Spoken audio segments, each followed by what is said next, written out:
Hello, romance readers. Welcome to Illicit Liaisons with Tender and Tempting Tales, where each week we discuss the good, the bad, and the naughty of romance fiction. I am Jenna Hart, a romance author of the Southern Heat Contemporary Romance series and the Sexy Valentine Mysteries, as well as the managing editor of Tender and Tempting Tales, a steamy romance anthology for readers who like quickies. Hi, I'm Tara Liederman, social media manager here at Tender and Tempting Tales, and lore maven and main fiction writer for Starship Valkyrie, a science fiction game and story universe. I write science fiction stories, including romance, and you can often find me in our anthologies and on Substack. And today we have a special double episode with guest hosts Mara Heath and Annabelle Lowe. Mara fell in love with romance genre when she first started reading the Sweet Valley High and Sweet Dream series as a teen. Decades later, after working as an English teacher and taking time to be a mother, she's finally become the romance writer she always wanted to be. She's the author of the new adult contemporary romance series, The Secrets of Brownhill, with book one, Caged in Silver, releasing last year, and book two, Harnessed to Gold, coming out in August. That's coming right up, people. In her stories, there's nothing Mara enjoys more than matching a soul-searching young woman with a man who truly sees her, especially in a setting where the supernatural collides with the real world. Mara lives in Maryland with her husband, son, and elderly cat. When she isn't writing, she's enjoying reading, sipping hot drinks, and binge-watching shows from the early 2000s. And books have always been a passion for Annabelle Lowe, who was raised on the Vampire Diaries, Shadowhunters, and Twilight, so it was no surprise that she started writing books that contained vampires, her first love. She published her first book, Find Me in the Shadows, in late 2024. She loves to blend genres to create something unique and add new and sinister twists to the paranormal mythology in her books. She has a talent for writing despicable villains, and she always aims, no matter the genre, to reveal the complexities of being human. Book two of her series is coming out in 2027. She lives in a small town in the UK with her husband, teenage son, two spaniels, and a devious cat. She also has a photography business, and naturally, she spends time writing, reading, and more recently, learning to draw. Welcome, Mara and Anna, to the show, or welcome back, I should say, because we've had you before. Um, and you guys are not only, we've had you before, but you guys are friends from We across are. the pond, which is Yep. pretty cool. I think that's great. One of the advantages of the internet, right, is how we can connect with people all over the world. We thought it would be especially fun to have chatty topic episode with two authors who pump each other up and celebrate Mara's release, of course, Harnessed in Gold. We do like to start with bookish news or hot takes, gossip, all the drama. One hot take or a war of hot takes is whether or not romantasy and cozy romance or cozy romantasy, good golly, there's like so many terms, is good for the genre. Some observers note that these genres are bringing new and younger readers into reading romance, while others think that they're pushing out other subgenres, changing the way romance is written, lessening the chemistry and angst of the romance generally. What do you think about this? So the thought is then that something like romantasy, whereas in a contemporary romance, you don't have swords and magic and all that kind of stuff. So the tension just has to be sort of created through emotions, whereas in romantasy, you can use all these other things to add conflict. Is that the debate or the concern that people have? I suspect that that's what it is, that the heavy lifting is the tension between the people versus the tension running from a dragon. Yeah, Right. I think that there's an idea that romantasy is pushing out other subgenres. I've seen some historical romance versus romantasy out there as well, where we're losing a lot of historical romance. People are like, "Well, romantasy is so popular now," as though to blame it. I don't think it's pushing it out. I mean, I think popularity wanes and waxes all the time, right? You have subgenres that are more popular and then those that aren't. But I know romantasy is getting a lot of flack right now. I think though, like I know people that read romance and that are like, I don't really do fantasy. Whereas I think when you combine those elements, you might actually just push them into broadening their horizons a bit more. Because like with the cozier stuff, they're kind of like, oh, you know what, this is palatable. I can get on board with this, and then maybe that widens what they then take pick up after that. So maybe I don't know. I think it's kind of it's cool either way. I know there's Yeah. people in fantasy who feel like romantasy is watering down fantasy, but like, of course they think that, right? I would I think it, just, yeah, would draw more readers to romance because let's say you're a fantasy fan and you pick up Sarah J. Maas or something like that, you're gonna be exposed to these things like enemies to lovers and some of that kind of tension. It might give you a new, I don't know, taste for something a little different. And then you want to look for that, or a grumpy sunshine contemporary romance or something like that. But vice versa too, right? Like Yeah. maybe somebody who enjoys romantasy will then pick up an epic fantasy. Yeah, Yeah. So absolutely. I suppose I wonder about that because I come over from fantasy. I read a lot of fantasy growing up, even taught a class on fantasy. And I know that some romantasy does frustrate me. I'll read it and I'll be like, there's not enough fantasy here. It's not every single one that I look at. Some do, some don't, right? So if I feel like it's impatient with fantasy, I get frustrated with it. But if I feel like it's interested in the fantasy, I like it. But I wonder how romance readers feel coming to romantasy. Like, I wonder if romance readers who don't read a lot of fantasy see that stuff and are like, what is all of this? Like, I don't want to hear about all these fey politics and these unicorns over here. Like, so I wonder if someone is more of a romance reader and they pick up a romantasy, is it like alienated to some degree to have all of those fantasy elements? I'm going to go with why is this a thing? Because it's not like there's a million other romances to read. I suspect it has to do with that whole squeaky wheel gets the grease Sure. type of thing. So there's a lot of noise around romantasy because the readers that love it are talking about it and Hmm. they're loud and they're proud and it's getting a lot of attention, right? But it's not like other books aren't being published or being, and I have yet to see, I'm trying to think of a romantasy that has yet been adapted. I know there's some in the works, but when I think of my latest adaptations, it's like Heated Rivalry, it's the El Kennedy book Off Campus, right? The deal. So I'm just sort of like, who's fussing and they're looking in the wrong place, change their feed or something, right? If this is what's coming across their feed, they need to change their feed somehow, right? I've noticed, especially on TikTok, like if there's certain things that I've sat and watched, it does start feeding me this stuff. And it's like, I was interested one time, but that's not what I want to watch all the Yeah. time. So you got to train your feed. And if that's the case, train your feed to serve you something else. Yeah. Yeah. Of course, I'm very happy romantasy is a thing, right? Like people who read romantasy might read sci-fi romance. Of course, I'm very happy with that, right? So like, I don't see romantasy as a problem. I mean, I think if anyone wants to fuss about a big subgenre that gets a lot of air, fuss about contemporary romance. That's the big one, right? Like that gets a lot of air. You're gonna fuss about somebody, that's the monster. That's the troll in the middle of the room. Like, go after that. Well, the other thing that was talking about was making stories cozy, which I don't know, is that sweet too? Is that another name for sweet or soft, gentle? I I don't don't have a know. good I mean, understanding of I guess there cozy. might be not too much sensuality, maybe light on the sensuality. I don't really know. And I Cozy go can be back to high why not are you sensuality. fussing about this? If that's People not want what you drama. want to read, don't read it. Mm. But there are definitely readers who do. I've Yeah. heard them on calls talking about I don't like this because it's always that, and they're very happy to have something that's a softer, gentler, approach to this.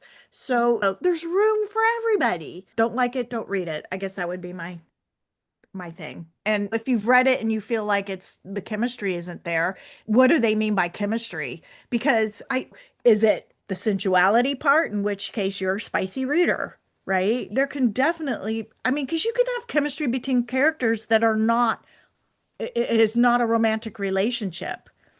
In the Black Dagger Brotherhood, Butch and Vicious have this wonderful brohood bromance thing going on. There's a Mm. chemistry there. Or I've seen it in other characters. We've seen it in buddy cop movies. There can be this fun snap between characters that isn't romantic, and they could certainly have it in a cozy, I Here's think. what I will say about cozy romance. My one critique of it. I don't think that being cozy means that you shouldn't have stakes. I have read some cozy romances where I felt like there weren't a lot of stakes. And I'm not saying we have to be under attack by phase missiles, right? I am set to phase missiles, blam blam. I understand that about myself. So I'm aware, right? But I'm not necessarily looking for that. I just want to have a sense of like stakes.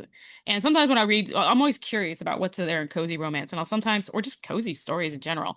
And sometimes the stakes don't feel very present, right? It's just the idea of like, we're going to be anxious about any stakes or any drama whatsoever. And a complete lack of conflict in a text, I think, is worthy of some critique.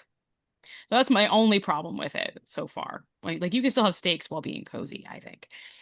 Yeah, but Yeah, it's a lot that of times it's they're better more explained. social Yeah, stakes. exactly. Not blam blam, right? Like we're not Yeah, under attack. A vampire's not trying to eat us. yeah. You know, No war, no murders or whatever. Yeah. yeah, exactly. I We're murder mystery, right? But I used stakes. to read a lot of Harlequin has an inspirational suspense line, right? So it's inspirational. There's no spice. Most of the time, there's not even any kissy bits, which is always a disappointment to me. But good golly, right out of the door, they're like hanging off a cliff or being shot at or being chased. And I mean, so in that case, they do have the stakes are high with this couple. And I do enjoy that. I do enjoy high stakes. I do enjoy angst and stuff, but I do understand there's readers who don't. I like to read Lauren Blakely. And I mean, a lot of it is friends to lovers. It feels it feels kind of soft, but it feels really good. You enjoy her characters, you enjoy the banter, you enjoy the moment when they finally get their crap together and realize they're in love. So, yeah. Romance, I think everybody can find what they want, and if you don't like it, don't read it. What So, do we say? Don't yuck someone else's yum. Yeah. there you go. Yeah. There you go. Or kill somebody's buzz or whatever Kill it is. somebody's butt. Yeah. All right. On the editing side, we've definitely run into differences between authors who write American English versus British English. And since both of you, obviously, opposite sides of the pond here, who handle your own releases, we're wondering what you think about these differences and how you handle them for a global English. So there's Canada and Australia. There's a lot of places around the world that speak English, but speak different English. What my stepdad used to say, we're separated by a common language. Yes. To We find so Mara's been beta reading for like book two for me at the minute, and certain characters are from a different location. Not necessarily that they've lived there their whole lives, but predominantly more US based. And we've run into this several times where I get comments and Mara's like, did you mean this? Because that's not how we would say it. And I'm like, okay, well, I need to change that because that person's coming from a US mindset. And so I'm like freaking out a little bit because within this book too, there's two POVs. And so one is British and one is more US based. And of course, everything, even down to like what they might call the living room or the lounge or the couch or the sofa. And The that trash can. It's not a bin, it's a trash can. Yeah, God. or the trunk of the car, right? there's a part of me that is like, are my readers going to get whiplash with this, or will they?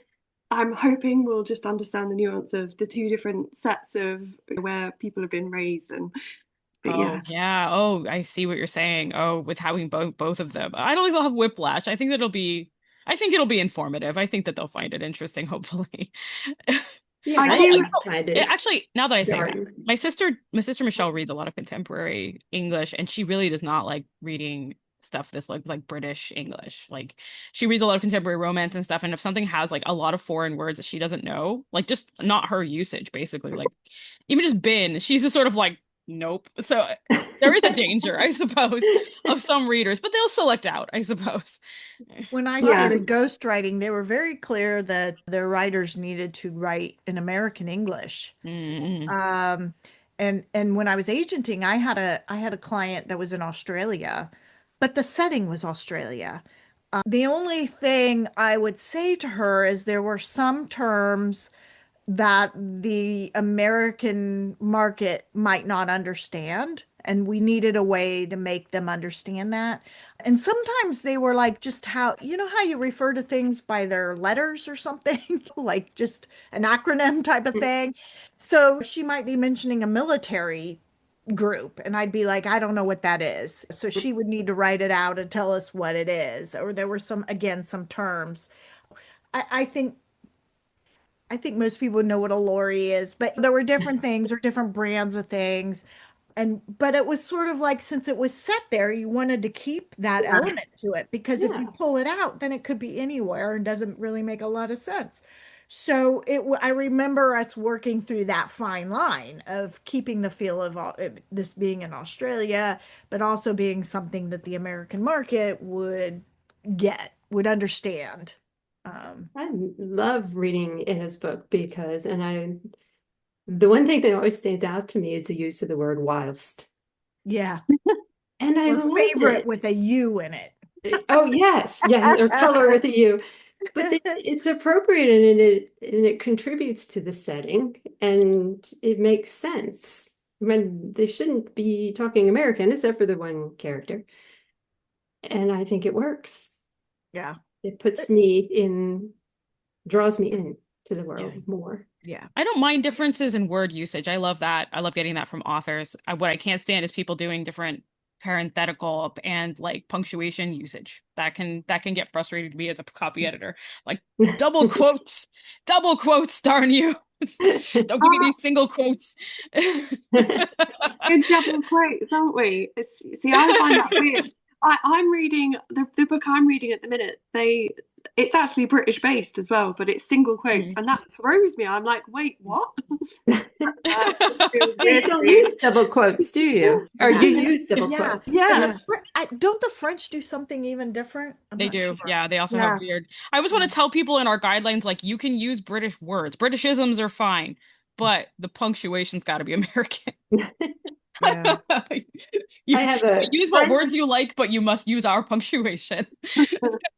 I have a French friend that I'm beta reading for, and she's writing it's a werewolf paranormal romance and a fated mates romance. Mm. And she used the British word mate Mm. for friend. Oh no, oh no. That would be fine, but if it's a fated mate story, you don't want to use mates Yeah, for you're gonna confuse Yeah. people. yeah. Okay, yeah.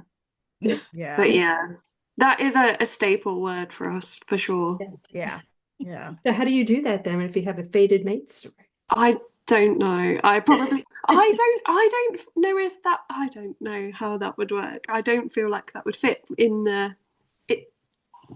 Checks, in an books. urban sense, maybe, but I feel like it would have to be very British. Wait, new trope alert. Fated mates. You're not fated to be together, you're fated to be buddies.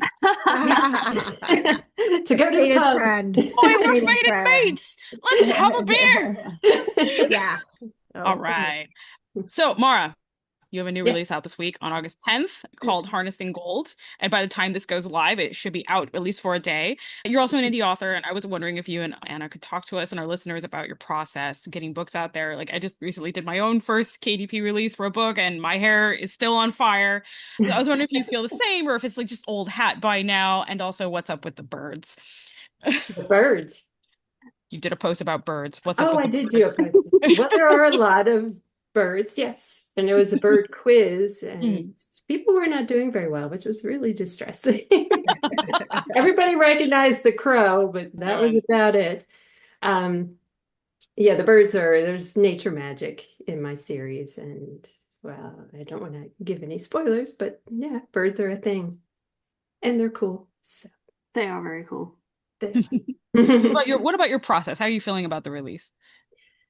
This was tricky because it's a continuous series. So you're not going to understand what's going on in book two if you haven't read book one. Um, so when I was doing book one, my first book, take a chance, come read my book. Now it's, well, come read my book, but you got to read this other one first. Come read my series. I mean, you're welcome to read the book too. You could probably get some enjoyment out of it, but you're going to be a little lost. So yeah, having to kind of come up with ways doing stuff for Kindle days, doing 99-cent promos, things like that to get people reading book one so that they're ready for book two. Yeah, that and not even getting as many ARC readers because Yeah, it is a big drop off. I think it was Jay Christoph was talking about his kind of new release, and he was talking about the fact that this is going completely off topic, sorry, kind of loosely related, but he was saying that he pitched his idea when he for his brand new, when he just launched his first book in the Empire of the Vampire series, because at that point everything is super popular. But then you like, I think he quoted that you drop like by 50% for book two, and that's terrifying. Especially as an indie, because you're like, Yeah. I wasn't like Jay Kristoff when I launched book one. So start out with thousands of arcs. Yeah. Except for the advantages is if you go start pushing book one is the read through. And that's Right. where many authors are, where they make their, having one book is all nice. But I'm thinking of that now, having a first book out, knowing, okay, this is how we're doing. But until I probably have two more books out, I'm really not going to see what I want to see in terms of income because of the read through. And I know what you're saying because I have the same thing. I have an overarching thing. And so the challenge is how do I give enough information in the next book so that anybody who picks up in the middle isn't completely lost? Because that happens. In the mystery world, we're not supposed to say who done it in any other books. Right. So even though they're moving on to their sixth murder case, Okay, the we don't want to spoil the who done it, Yeah. which I completely failed at in the Valentines, and I don't really care. Nobody's ever said anything about it. I was But just when I about to tell you that I was just reading the yeah, third book and you but when spoiled the I who's did done it. yeah, and I do From it all book the one. time Yeah. because in the seventh book, you sort of have to know, right? Because it all links together. Anyway, but in the cozies, my agent was very careful about let's not give away because so they can go back and read the other cozies. So, yeah, it's a challenge, but I can see where there's less sales because like people like I haven't read the first one, but on the other hand, as you're building, I think that will grow. Yeah. Yeah. Yeah. And this is People the like to read second something that's a book. full series. They like to see there's Yeah, they three or do. four books in this series and know, like, sometimes people will wait to read it until you have all your books out so that they can read everything Mhm. all in one go. So there's also that group of people. I'm actually one of those people. Like, I'm not like I won't. It's not that I won't start a series, but I like to see that there's lots of books in the series because, like, when I was commuting, especially, I'd be like, oh, there's 11 of these. Perfect. And I'd start with one, and I eat the whole series in like a week. Yeah. Yeah. I noticed as soon as I put book two up for pre-order, a bump in book one reads. And I think there were people thinking, okay, well, I'm interested in book one, Yeah. but is she going to continue this or is she just going to disappear off the face of the earth? Oh, Right. look, book two is coming out. Okay, now I can Yes. invest my time. Well, and that's Yeah, where we people rapid like that. release, the authors who rapid release, that's why they're I just, envy them. releasing so quick. But it's a difficult thing to do, right? Yeah, Alessandra Tor was talking about like selling your series and talking about like not seeing a lot of sales until she had three books Yeah. and the importance of that, really thinking towards the read through where you really start getting people. So I know that there's like a high from one and then there's a dip at two, but there is a point I think where you start to go back up after three, where people start to read you as a series and where you Yeah. become preferable as a series, or at least that's the hope, right? I wonder if that will count for Anna because her second book was out of series. Mm. Yeah. Working on her third book, which is back in series. I think this is really just for series. I think if you publish Yeah. another book that's not in series and people liked your first thing, they'll happily read the first book of another series. I don't Yeah. think that's fine. You have other kinds of read through from that. Or if I you do publish have that, yeah. an anthology of short stories or poetry or something like that, like, oh, I like this author, and then Yeah. pick it Yeah. up. The series, it doesn't matter, right? They're each standalone. It's if you Yeah. have that overarching thing that this is where the challenge comes in. Yeah. I feel like after I've completed this one, I don't know how you feel, Mara, but I am looking forward to writing a standalone. I'm like, then I won't have that pressure of, oh, I've got to Yeah. get all these. I'm really looking forward to that, like, so much. Yeah, I have one more book and I'm kind of ready to get that done. But then there's also a part of me that has all these other ideas and I'm like, can I do like Anna did and sneak in a contemporary romance real quick? Or will people get really mad that I did that before I did book three? As long as you don't pull Nah. George R. R. Martin, you're probably fine. Like, don't go off Yeah. to run a TV show for 8 years. Other than that, I think they'll live.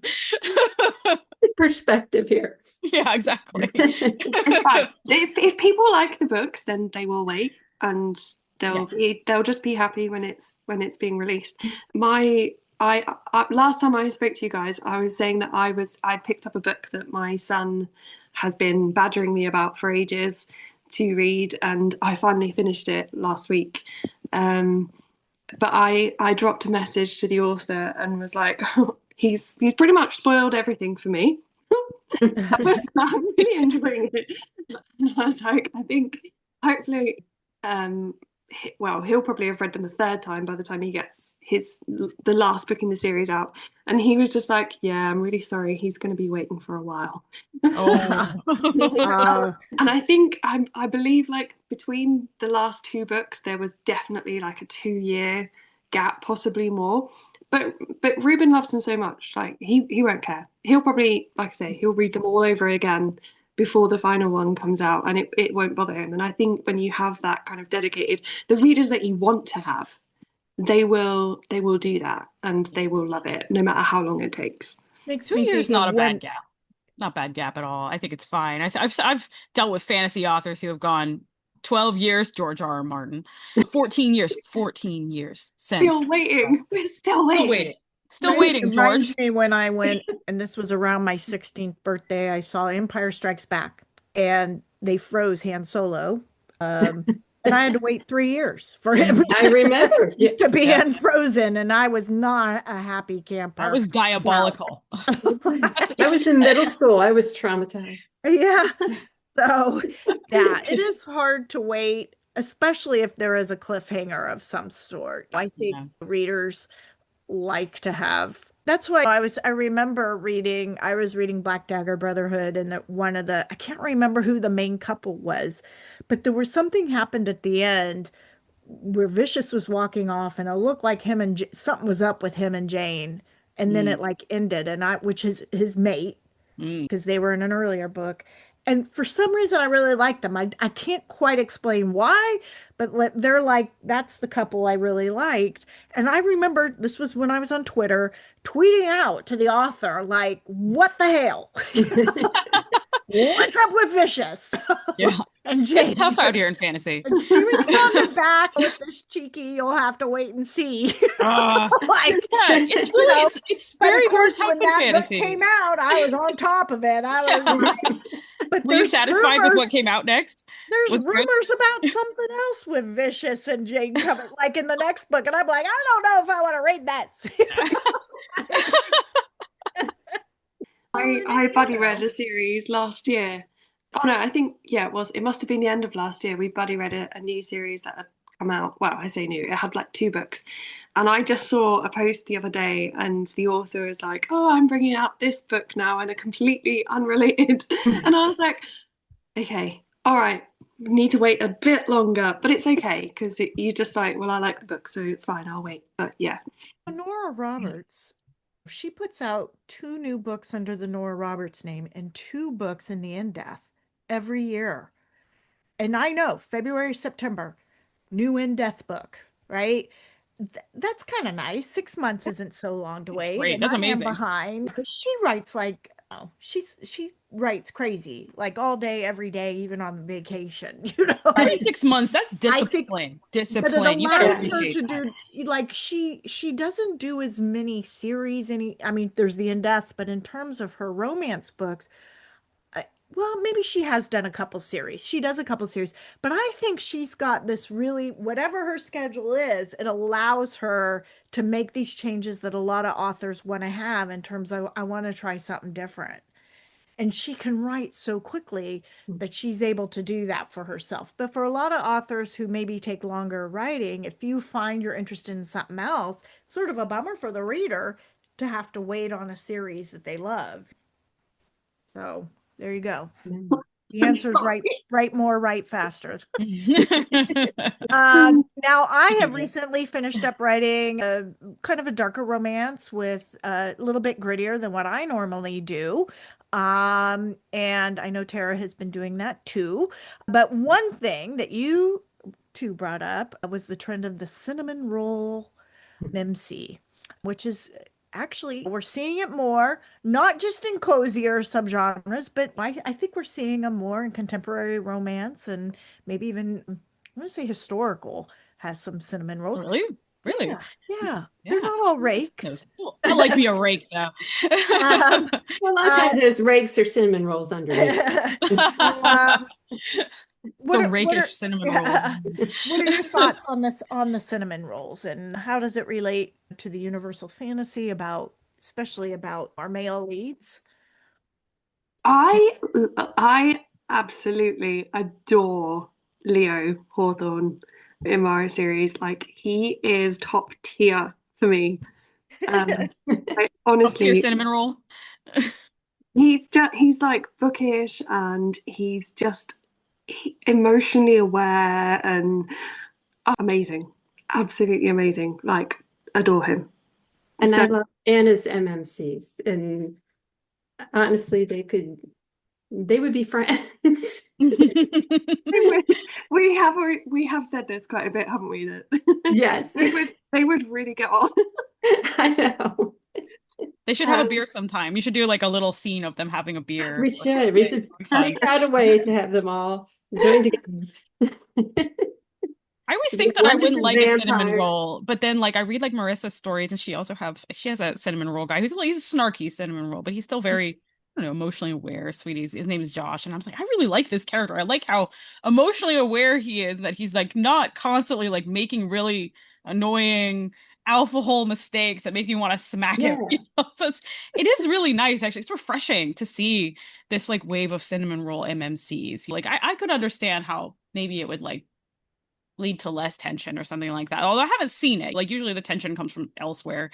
And I think if you're in a romantasy, right, and like all the tension's coming from politics and stuff like that, you could totally have a cinnamon roll or paranormal romance. We're getting eaten by vampires. Let's be a cinnamon roll. There's nothing wrong with that. It's great. But like Anna's character Harvey in Breaking Ruby, he's pretty grumpy. And Callahan and Finding the Shadows can be a little intense, as can Leo, a little broody. But with her, with the FMC, they just melt into I think that's the puddles of sweetness. Yeah, it is that whole like we want. I don't know. It's like occasionally the bad persona, not really bad, but like but they're sweet with you and or your FMC. But it's that kind of concept, isn't it? Of it's only for you that makes the difference. That's universal fantasy. That definitely is. Like he's a monster, but he's a cinnamon roll for you. Yes. I have broken that man. Which is sort of the same mafia romance, right? They're like, they will burn down the world for her. So it still goes down to the cinnamon roll thing always because I'm like, I have a character, Jack I think he's sort of a cinnamon roll for Tess. I mean, in the first book he has a moment where he's mad at her, right? And he sort of cuts things off. But for the most part, he's all her in from the get-go, right? And he loves her. I don't know. I've also heard Golden Retriever MMC, which I love. I say, what is the difference between cinnamon roll and golden retriever? Enthusiasm. Yeah. And drool, probably. Then I can attest that I have written a golden retriever. Almost literally. The idea that they'd never have any sort of negative aspects to, like, I'm thinking of the other Bennett sister. I'm thinking of Mr. Hayward. I think he was probably a cinnamon roll, but he had moments where he would get upset with her for some decisions she was making, right? So yeah, Jack is like that too, right? Jack is like a cinnamon roll, but also like when he's mad, he's harsh. He can be pretty harsh with Tess. So he's not totally just sort of like I melt for you. He's also he won't to the fire. Yeah. He has a line, which I think everybody would have. Even a cinnamon roll guy would have a line. Because one of the things you have to question is how much would somebody put up with and usually it's the man's being an a-hole, and you're like, why are you putting up with that? Yeah. But it could be the reverse too. The man could be a cinnamon roll, and it's like, how much are you going to put up with before you're like, okay, wait a minute, I've hit my limit, and Jack hits his limit sometimes. Jack is he's also very stubborn, right? So it's difficult to convince him, right? So I think that's interesting that's one of his flaws seems to be a kind of a certain amount of stubbornness, right? Like if he's loyal to someone, it's really hard to dissuade him of an idea. Yeah. Or to even it's hard to get through to his head how something looks to somebody else. He's like, no, I see it this way, and this Yeah. is why I did it. And it doesn't matter how it looks to you because that's not why I did it. And it's like, well, yeah, Yeah. you can see why it might look that way though, right? Like Yeah. and Yeah. he has a hard But time seeing it from other people's yeah. perspective, which I think is also very masculine. I think that's very true. Yeah. But we do have moments now because his wife used to be a lawyer. Well, he'll be like, I know what Tess will tell me to do. You There's a know? little test voice in his head, yeah. And he tries to do it. You know, so anyway, yeah. I haven't read a lot of cinnamon rolls, I don't think. Well, I No? must. Well, I can't remember half the books I ever read. So, I mean, I had a hard time doing my post today on Substack because I Oh, had a good. hard time remembering the books I read this year. I'm like trying to go through all my notes and things. Like, what did I even read this year? Do you So have a reading journal? I do. So I had to pull it out There because you I'm go. like, Yeah. So to you say you should know, keep a reading like I journal. couldn't read. You know, I was like, what did I read? Oh yeah, I read The Other Bennett Sister. So I feel like our anthologies have a lot of cinnamon roll guys in them, actually, because I mean, there's not a lot of room for an alpha hole, right, in yeah, 10,000 words. So I think we do You end got up to with a lot of justify its behavior. That takes a lot of words. yeah, you got to have like Yeah. 80,000 words to get to Yeah. like, all right, I understand why you did this and I'm okay with it. Let's get together, right? yeah, You don't have that in 10,000 words. So I think we have a lot of cinnamon rolls. So if you've read like Fireworks and Flirtation, it's either like Grumpy Sunshine or so you got yeah, some cinnamon roll going on. yeah. All right. Mara and Anna, you two are indie author friends with a group of beta readers, and you are beta readers for each other. And I know you have a sort of like circle of indie authors who beta read for each other, which is very cool. Jenna and I have our own posses of indie author friends and even family members in Jenna's case. And we were hoping we could chat about the importance of having indie author friends like out here, especially with all the noise and negativity online and the difficulties sometimes of writing when neurodivergent. When I started out and had written my first book and was ready to get on the Google machine and start doing all of the social media stuff and all of that, I just kind of pictured it as a lone woman journey. And I remember even taking a publishing course, and the teacher recommended author friends. They're really essential. And I was thinking, I'm probably not going to have time for that, but I'll be fine. And as soon as I started making author friends, I thought I would never have been able to do this without them. It would have been impossible. Yeah, I You feel agree. the same way? Definitely, definitely. I like we sort of touched on process before, but like I I was not smart enough to do like a publishing course. I love that you did that. So I was just like asking questions and trying to it was blindly just pressing forward. So this time around, now having loads of people to, I suppose, like that community, it has made the process a lot easier. I don't know if you feel the same about publishing books too. The difference between one and two, I feel like, is Oh my goodness. huge. Yeah. Yeah. And just not even just having beta readers and like Anna Alpha read for me too. So she saw the big old mess and then beta read for me too. So she was holding my hand through the whole process. It wasn't a mess. It wasn't a mess. It felt like it was. She's like, oh, my writing will be a bit rough, and I'm reading it like, geez. The English teacher, I now can't I'm send it with a nervous. misspelling. Was not rough. But we also just, I mean, Anna and I will get on and the DMs and just chat for hours, and it's just support. Yeah. Just put out this post and it's bombed, or I'm so busy right now and so behind in writing, and nobody's going to buy my book now. And we bolster each other, and I see that so much in the writing community, the indie writing community, and I just think it's fantastic. Yeah, I love seeing that as well. I saw your thanking your beta readers post, and I saw how many of them were indie authors themselves. I'm like, oh, that's really cool. That's neat. I mean, my beta readers are members of the Valkyrie community, but most of them, other than two of them, are not indie authors themselves. They're creatives, or they just like Valkyrie and they help me with other Yeah. things. They know what they want to read, and since they're my target audience, that works. But it's really good having indie author friends like to talk to. And there's like, I mean, I'm a part of a larger writing group. We used to be a NaNoWriMo chapter, and there's like a few of us that are published, and like we have like our own little side chat as well.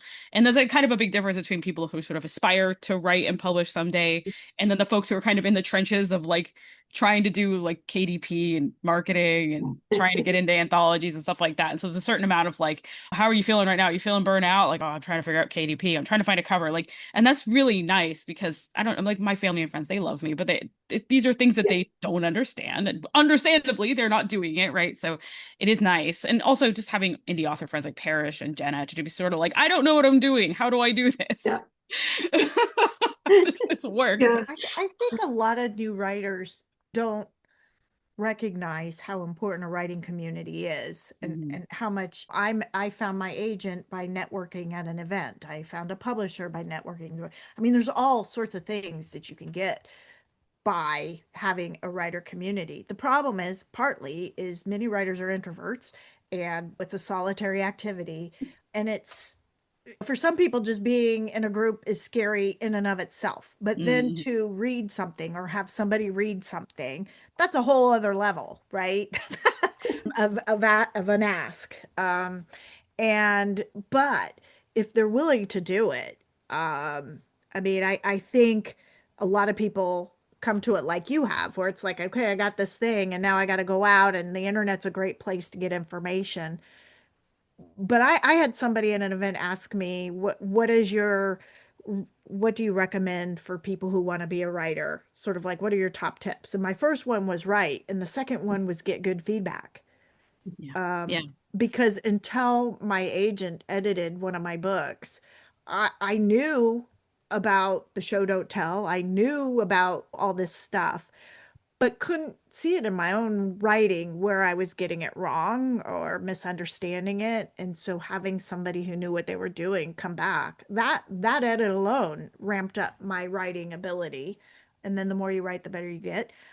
So I think it's really important. If anybody wants to be published, I really think they have to have a writing community. If you're writing just for you, that's okay. You can keep it to yourself, but you can't underestimate the importance. And the challenge is finding a good one, right? Yeah. Because somebody on the call earlier was talking about how they had I think it was a nano group It was a where, nano chat. I would recognize what Nicole was saying yeah, when I was like, where oh, I know that feeling. somebody was sort of giving feedback and it wasn't taken well. And I have a Yeah. writing group where I have somebody who gets very, very defensive. I've practiced very hard at how to deliver something, but I also know they're probably not going to publish. So sometimes I don't say the things I would say to someone like who might be on this call because it's like, okay. Well, anyway, those are my Yeah, thoughts. new writers, well, not necessarily new writers. They could be writers for years, but if they're not going into publishing and they're not used to groups, there's also a way that they can approach groups that can be difficult as well. I mean, they're very inward and so focus on their own stories, and that's what they want to talk about. Yeah. And they don't know to ask questions. They're not interested in asking other people questions. It doesn't occur to them they could learn something from other people. Um, they can be defensive, but also just a certain amount of like not other oriented in that space. And a certain amount of like, why are you here? And like sometimes I want to be like, are you just here to because you think you're a big deal and you want to impress people? But I noticed a big difference in myself and the way I approach the writing group between when I first joined it and where I'm at with it now. Like I've always been more other oriented. I'm an extrovert, I'm a writing teacher. So like I like looking at other people's stuff and being like, oh, hey, here's how I think you can improve it. And I don't mind making programming and worksheets and stuff like that. And I think for most writers, that's a lot of labor that is not worthwhile to them to provide those kinds of materials to other people. But at the same time, like sometimes I know that the writing group can be frustrating because they don't know to be other oriented. Not necessarily with me, I don't mind, I'm a leader, but with each other. I was like, I had to point them at each other, like, hey, make sure you thank people for giving you feedback. Make sure that you, Yeah. yeah, just like the little things. Just like make sure that like not only do you talk about your own stuff, but you ask other people about their stuff, how they are doing, ask other people if they want to sprint and support each other, like be each other's fans. And that's a skill that's really important for them to practice because as we know out in the indie author world, we need to be each other's fans or it's Yeah. extremely lonely. And critique is a skill too, right? Mhm. Not everybody can do it. But I'll tell you what, it drives me nuts when I go to my critique group and I do my thing and they're all like, that was good. It's good. I like it. You know? Okay, but that's not why I'm here. Like, Read me to filth, people. like, Let's go. tell me what's missing. Tell me what. So sometimes I have to tell them, I'm worried about this, or I'm not sure about that. Like I have to tell them in advance what I'm struggling with. Guiding people's feedback is really important. It's, I mean, it's Yeah, it's meeting them in the yeah, middle somewhere. It's being like, I'm worried about this, and then they'll start reading that way. Like, yeah, I'm Yeah. concerned it's too chatty or whatever. You know? yeah, Yeah, yeah. that definitely helps to, I'm in a small critique group. There's 4 of us, and when we submit stuff for critique, we have a nice bulleted list at the beginning saying these are the things that I'm worried about or I want you to look for or help me out with. And that has always led to good feedback. Yeah, yeah. I wish people tell people, don't tell me my typos. I'll find them. I'm an editor. Yeah, yeah, don't even worry about that. Yeah, I'm probably gonna rewrite the whole thing anyway. So just don't worry about that at all. Don't get fixated on that Yeah. stuff. Yeah. But of course, all the Said you other were gonna be there. elements, all the other elements in terms of connecting with people for resources, how to do this, where can I go to figure out how to format my book? Should I use header 3? Should I use like what what all these are opportunities to submit. There's all sorts of great opportunities with the internet now to network with other authors. And I think it's really important because otherwise you just feel like you're all by yourself and Yeah. that's no fun. I think it's Even coached me. Oh, I was just gonna say, Anna just even coached me through my first international giveaway. Just little Wow. things like that. That's awesome. Yeah. Also, you can kind of get the back, you can get the like the backdoor stuff about different presses. Like, do I want to work with these people? Like, I've seen those conversations on Discord server of like, oh, hey, this press is looking for people. Someone comes in like, this guy has a gigantic ego the size of the moon. You don't want to work with him. It's like, oh, thanks. Good to know. Yeah. Yeah. Oh, very that's funny. necessary though, isn't it? Because like I feel like unless you're in it yourself, the people that are around you, they might be able to ask, and my friends might ask and be like, how's the writing going? But in terms of like the publishing, they just can't, I don't think they can comprehend the kind of things just as we wouldn't be able to comprehend what a lawyer or whoever else does. It's its own niche thing, isn't it? And so you have to be around people that understand, otherwise it is just so lonely, I think. Yeah, I know what to look out for. I've been hearing a lot about people getting scammed by editors, getting scammed by artists and stuff like that. And it's good that we're all sharing information so that Yeah. we can protect each other from that Yeah. stuff. All those crazy emails. Oh, The scam yeah. emails. Them every day. I've just read your book. Oh, No, yeah. you haven't. Here is an Yeah. AI summary Yeah. taken from your blurb. Yeah, I had one that had actually sections in it. Came in today. I was like, "Oh my gosh, you did a lot of work on this one." Delete. ChatGPT was smoking by the end of that. Yeah, yeah. Oh my gosh. Well, Mara and Annie, we love to treat our guests like co-hosts and join us in all the discussions. But also you might have questions or ideas you want to share with us or something you might want to circle back on. Do you have any questions or things you want to share? You want to go first, Mara, and then we'll get Sure, Anna's goofy sure. question. Well, I was going to ask you guys about Substack because I know, especially you, Tara, are super active on there, and I'm just kind of sitting on the fence about it because there's things I like about it, there's things that I don't. So I'm just wondering what your opinion is. How are you making it work? For me, it's a tool. I mean, Jenna is also there with under a pen name. So she's also, I mean, she's actually published an entire book to Substack, which is something that Parrish and I had recommended to her because it's something that Parrish does. I followed Parrish's model, who writes as Ernest Semper. I mean, it's really just a good accountability tool for me to get material out there that I think is more reader ready. And like if I know that I have a chapter due that week, and I just do a chapter every week of Vox Protocol right now, it helps me to generate material and know that I have readers out there. I've seen my numbers grow. I think I'm getting a Substack follower every day now, which is super Oh, cool. Yeah, this is happening on Instagram too, where I'm sort of hitting some kind of, I don't know, momentum or something, which is nice. Recently they introduced Pangram, which has actually been fairly good for me. I think I've been going to the top of people's feeds with my human generated certified hands having material, which is good. Is that's actually been working out for me so far, and it's been working for Parrish as well. We're both getting more views, I think.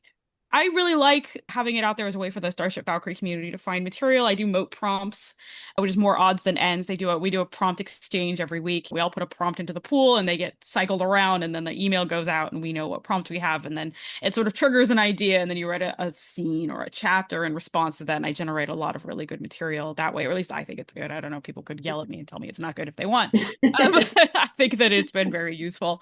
And I mean, the other thing that I've been doing is I got a free write and I've been generating just huge amounts of words for Vox Protocol. I'm now 6 chapters ahead of where I'm at, which is super cool. And yeah, it's working for me. I'm finding readers. Readers are on Substack to read. They're not there to look at pictures. They're not there to read reels or to look at reels. They're not there to do dances. They're not there to like listen to podcasts. Really, they're there to read. So the nice thing about Substack is finding people who want to sit down and read stuff and landing right in their inboxes, because when you push your stuff out, it's going right to their email. So you're bypassing a lot of crap and a lot of noise. And they can just select out everything that is noise and select you and choose to read you. And I think that's really high quality and great. So that's been my experience with it. If there's anything you don't like about it that you want to talk about, feel free to follow up. No. Yeah. Oh, are you saying right now, or feel free. Yeah, David, what do you not like about it that you want? Oh, well, I guess it's very outside of the box. Traditionally, indie authors are told to have a newsletter, and then you have that newsletter magnet to get people to sign up, which you can't really do as easily on Substack because whatever you post goes to the whole. I can tell you what I did. I do have my reader magnet connected to the Substack, but you have, when they subscribe, there is an email they can get when they subscribe, and that's where I put a link to the book funnel for the reader magnet. But you're right, it is a bit different, and I wouldn't use it as my only newsletter source, because if you write something they don't like, they take you down, and now you don't got your people anymore. Yeah. And it's really so hard to get your archive afterwards. I'm very big about having your own list, having your own website and stuff like that. But for me, I know when I did it, it helped put my feet to the fire to get the book written in the time that I wanted to get it, because I wanted to bring it to an event. And so that was helpful. I thought, oh, maybe I'll find some readers. I have a very small following. So in terms of that, I haven't seen so much. I don't feel like it pushed my book sales. Of course, after when I published, I pulled it all down, because except for chapter 1, because it went into KU. So it went out as 4 chapters a week, and then I pulled it down once it went up. But I did promote it on social, read for free, and then till now, and then it came down, and now it's up on Amazon. But yeah, it's, for me, it's like, what do I post in between when I'm not writing? I'm not good with notes, and all that kind of other stuff. So I'm still kind of figuring it out. And I'm not good at engaging with other people. Another social media to It does have, it's a social media aspect to it. It is really good to find other authors on there and engage with their stuff, and they'll engage with yours and promote their stories. I love finding other people who are writing stories on there. Like Parrish's stuff has been really great to read. I read it every week. And just understanding how I read him gives me an understanding of how other people may be reading me. So the frequency of material in my inbox, the kind of material, how long a post should be, the kind of like graphic to include. And I was going to say, needs a picture. Tara says they're there to read, but if you have a picture, somehow that's better. Want to have a picture. Yeah, they do. They do want to have a picture on Substack. So you're still going into Canva and making your picture. Still making a Canva picture, I mean, people are there primarily. I mean, I do see people in notes preferring images. So Notes is more like Instagram. But when it comes to looking for posts, people are looking to read. I do think that Substack is changing. It's another platform, right? And they all shitify eventually. Yeah. And that is a thing to just keep an eye out for. That like you enjoy it while it lasts as a place where people read, but they're not making any money at this point. Yeah. They have to figure out how they're going to make money. So well, people are subscribing less, and they were making a percentage of that, and they've been pushing things that prevent people from wanting to subscribe more, and it's destroying their model. So yeah, I was just reading a post about this actually, that like Substack is making themselves less profitable by adding all of these features that are a lot like Instagram, which is also not super profitable unless they add ads, and then it destroys the platform, and then people leave, and then people find another one, right? It's the same process. We've seen I'm so over and over tired again. of having to go to new stuff. I don't know. Yeah, I find this whole I process don't learn as well as I used to. I heard MySpace was getting ready to come back. So Dear God. Oh no.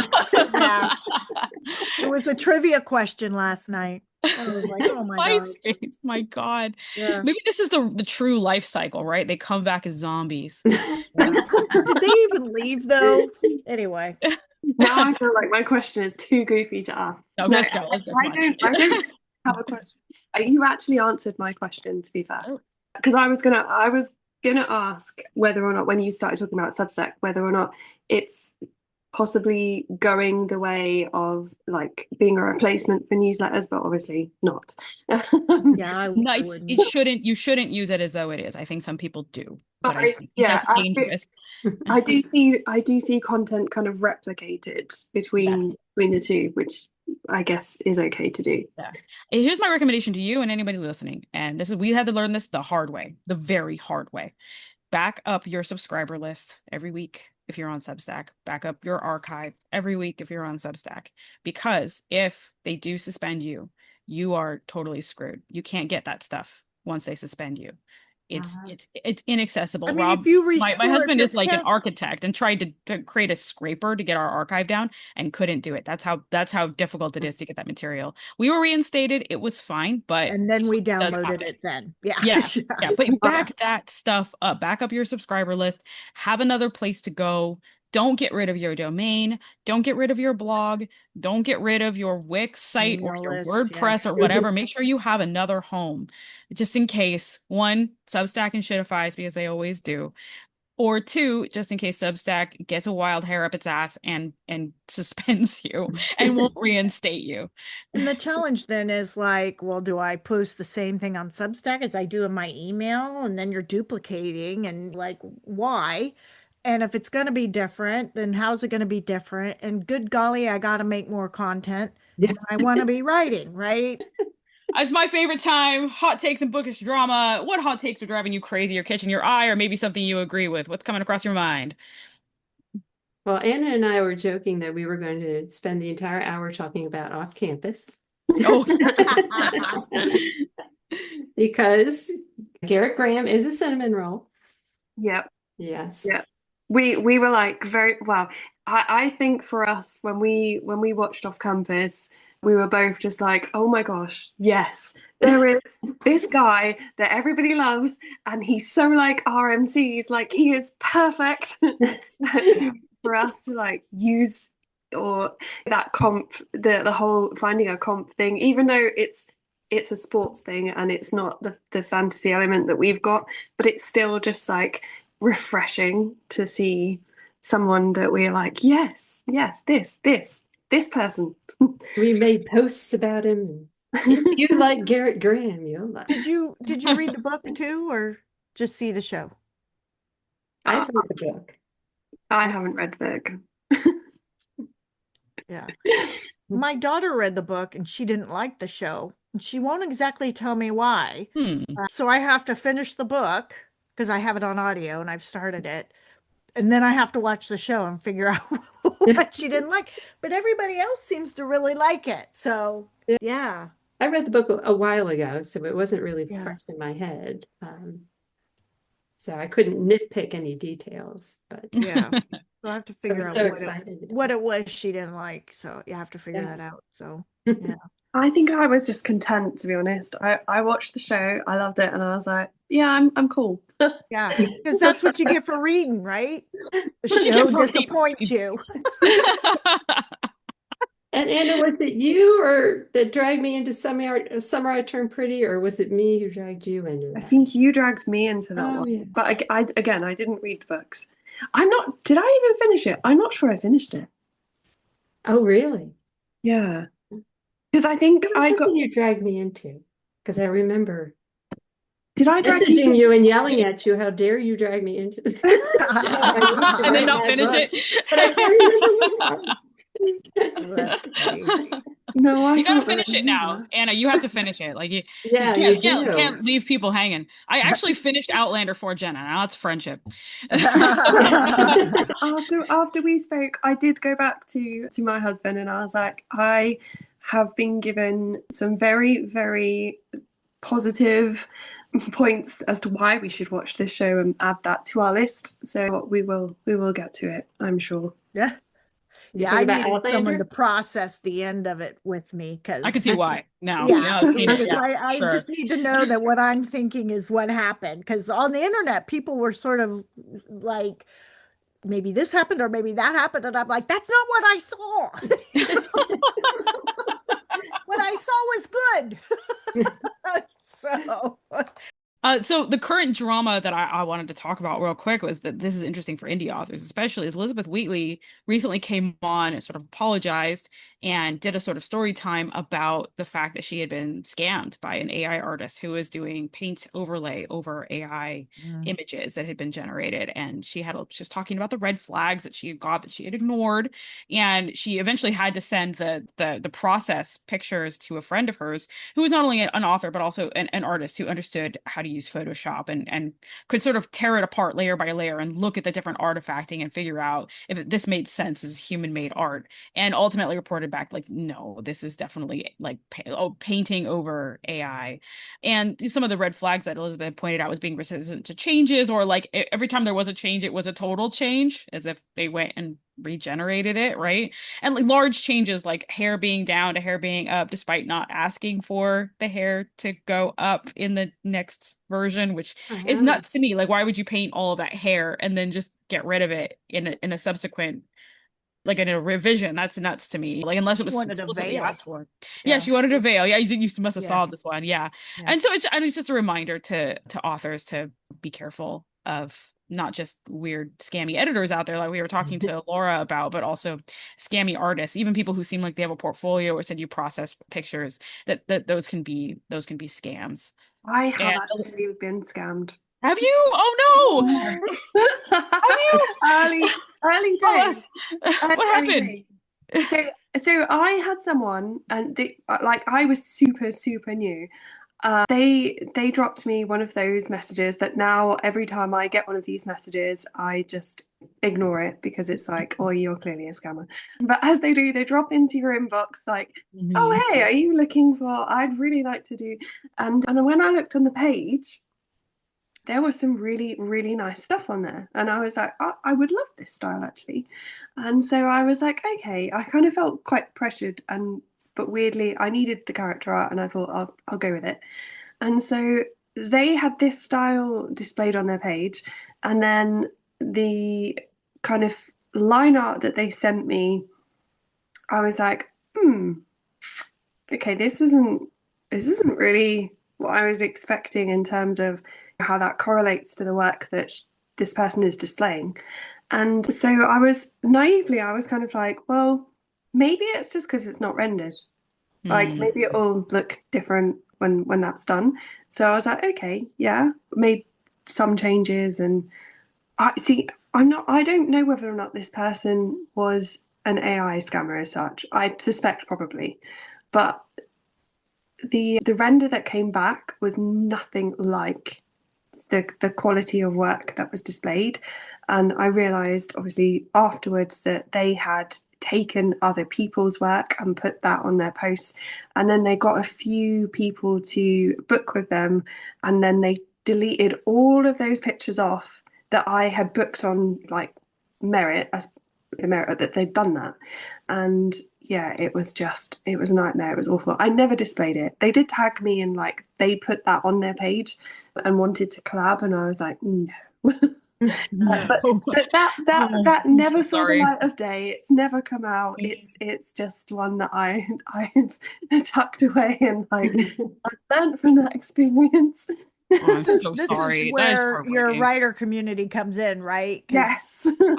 I learned early on, if there's something I want, I go ask people, who do you Yeah. use? Who do you recommend? Who do you know? And Right. that's how I do everything. Because Yeah. like If I they don't come to trust you, myself. I don't trust Yeah. the internet. I want people to tell me, yeah, I used them. They were great.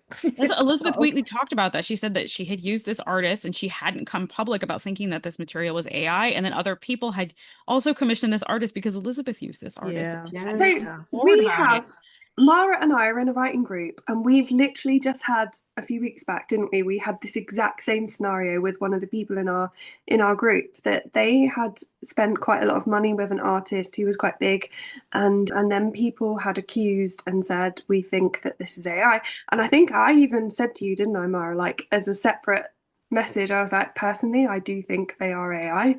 Yeah. I was like, but plenty of other people are dealing with this, so I don't like drama. I try not to get Yeah. involved too much with stuff.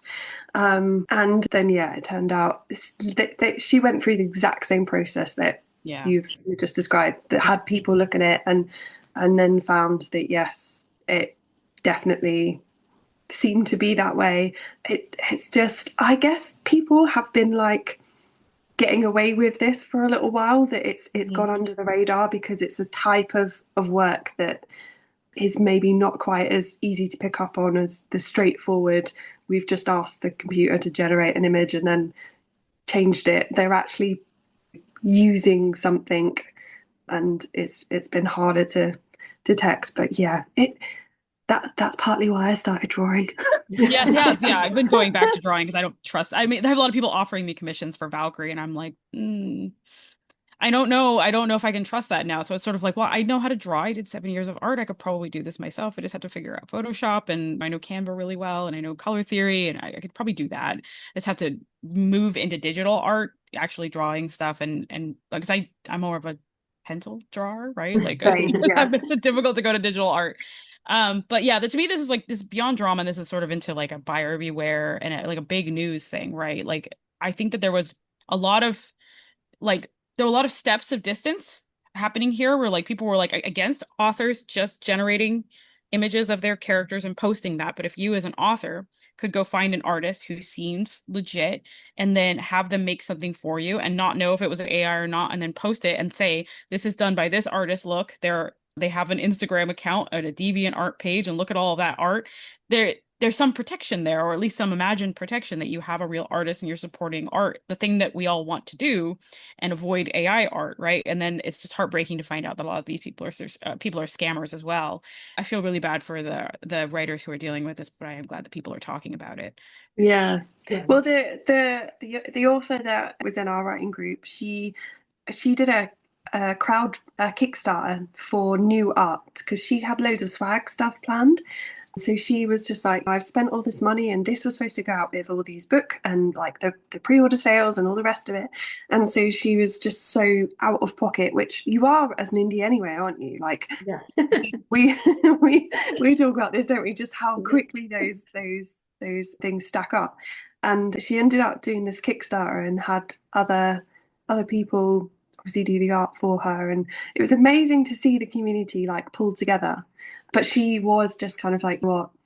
I've decided that after this, obviously I'll do the Kickstarter and stuff, but then after this, I think I'm just not going to do character art anymore because Too it's risky. just too stressful, too risky, and it is just, yeah, it's just sad, isn't it? It is.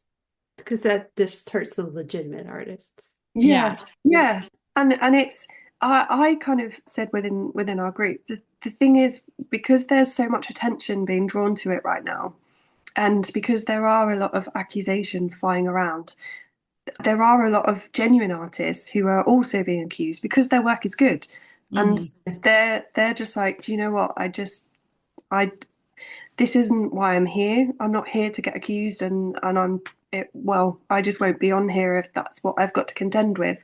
If I have to prove myself constantly, and like some artists are saying, like, we've been told that I need to do video, like they want to watch me live drawing, and that must be for the genuine artists out there. That must be just a whole nother level of stress, and so It's so invasive. I don't know. I mean, can you imagine if someone said, you like, I want a video of you typing this entire chapter. Like, that's so invasive. Like, Well, that may be what it comes down to. I was reading in a newsletter today where there was a $2 million deal that an agent with pulled it, suspecting AI from the author. The agent pulled it after it went to auction with like 14 publishers. All of a sudden the author is saying no, the author's retained an attorney. But how do you prove you wrote it? And I hate the idea that scammers and schemers and all these people, they make it worse for everybody here. And because it's so heated, we are at the risk of having people who really did create something get caught up in it.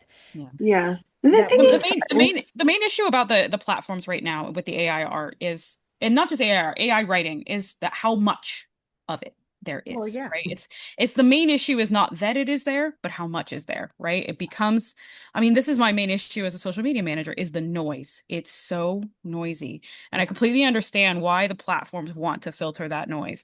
I don't necessarily think they're doing it in a good way. I know that Meta's rolling out some kind of crazy AI detection feature that doesn't look like it's going to be very well thought through. Yeah. Hopefully they figure that out and it's not hell. I know that Amazon is trying to figure out how to flag stuff as AI created and not, and to filter human created stuff to the top of the pile. I know that all the platforms are dealing with this right now, and I know that they have to because of the speed with which AI material can be generated and how much there is. And at a certain point, there is so much material that the platforms become unusable, right? Like yeah, you could just generate so much and drown people out. It's just everyone in a room screaming. Imagine you add everyone trying to talk, and then on top of that, you have AI in all of these loudspeakers screaming at you from above as well. It becomes a space where no one can speak.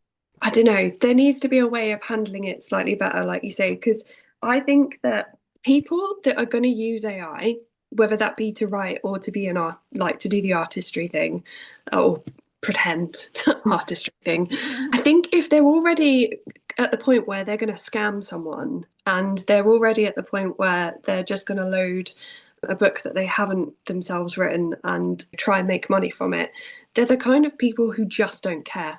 So that you might throw accusations at them and they're going to defend themselves and be like, well, whatever. Well, there's And plenty so, of people on the internet that will teach you how to use AI to write. So, I yeah, mean, like it is it's out there, scary. right? It's Oh really yeah. scary. And Yeah.